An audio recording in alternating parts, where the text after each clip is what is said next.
একদম লোয়ার কোর্টে লোয়ার দিকে যারা আছে, যারা সিভিল করে তাদের মুনসার, আর যারা ক্রিমিনাল করে ম্যাজিস্ট্রেট, সেম পাওয়ার, সেম র্যাঙ্ক, সেম ডিগনিটি। এটা ইম্পর্টেন্ট, এটা উনি যেভাবে বোঝাচ্ছেন না, অনেক লোক এই ব্যাপারটা বোঝেই না। জুডিশিয়ারি লোকে পরীক্ষা দেয়, তাদের মাথায় বুদ্ধিটাই খেলে যে ভাবে সিভিল কোর্টের জন্য আলাদা জাজ আর ক্রিমিনাল কোর্টের জন্য আলাদা। তা না, সেমই লোক যখন হাইয়েস্ট লেভেলে মানে সিভিলে হাইয়েস্ট লেভেলে সে মামলাটা শুনানি করছে, তখন সে ডিস্ট্রিক্ট জাজ। তিনি যখন আবার প্যারালালি মানে ক্রিমিনালের হাইয়েস্ট জুরিসডিকশন যেটা সেশনস জাজ, তখন সে সেশনস জাজ। লোকটি একই।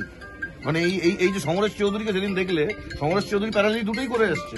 উনি হাইকোর্ট অব্দি আসতে পারেনি, তার আগে উনি রিটায়ার করে গেছেন, সেটা আলাদা কথা। হ্যাঁ, উনি সেদিন মানে ওনাদের সেটা বোঝাচ্ছিলেন যে এই জিনিসগুলো না একটার সাথে অন্যটা লিঙ্কড আপ আছে। এই যে হ্যাঁ, মানে ইনস্টিটিউশন অফ সুটস হতে বোঝাচ্ছিল সেকশন 16-তে, সিভিল কোর্টে তোমাকে সবসময় কোর্ট এক্সপেক্ট করবে you should file the suit in the court of lowest jurisdiction. তুমি হয়তো জানতে না চলে গেছো সিভিল কোর্ট সিনিয়র ডিভিশনে, তোমাকে জজ সাহেব ওখান থেকে is going to return the plant.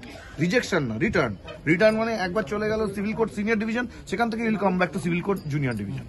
Plus এই যে অন্যান্য ব্যাপার রয়েছে, একটা হলো পিকুনিয়ারি লিমিটের উপরে জুরিসডিকশন, কত টাকার মামলা, আর দুই হচ্ছে যে যেটা দাঁড়িয়ে আছে যে টেরিটোরিয়াল জুরিসডিকশন, এটা আলিপুর কি এটা বারাসাত, নর্থ 24 পরগনা, সাউথ 24 পরগনা, আর last but not the least উনি এতক্ষণ যেগুলো বললেন সাবজেক্ট ম্যাটার জুরিসডিকশন, ওটা খুব ইম্পর্টেন্ট।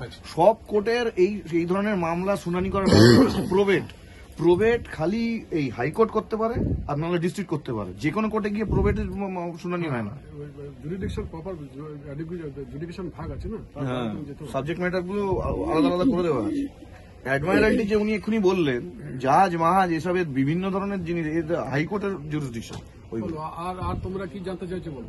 এরা অ্যাকচুয়ালি সব ধরনের প্রসিডিউর এখনো পড়েনি, সবে পড়ছে। তোমরা যদি যাও সেরিফের অফিসে খুব দেখার আছে, তখন গিয়ে সেরিফে যে ন্যায়দণ্ড আছে, তরলটা আছে, আমি ডেপুটি সাহেবকে একটা ফোন করে বলে দিচ্ছি, যদি তোমাদের কৃপা করে তাহলে তোমরা ওখানে সেরিফের অফিসে দেখতে পাবে, উনি আছেন কিনা আমি দেখে নিচ্ছি।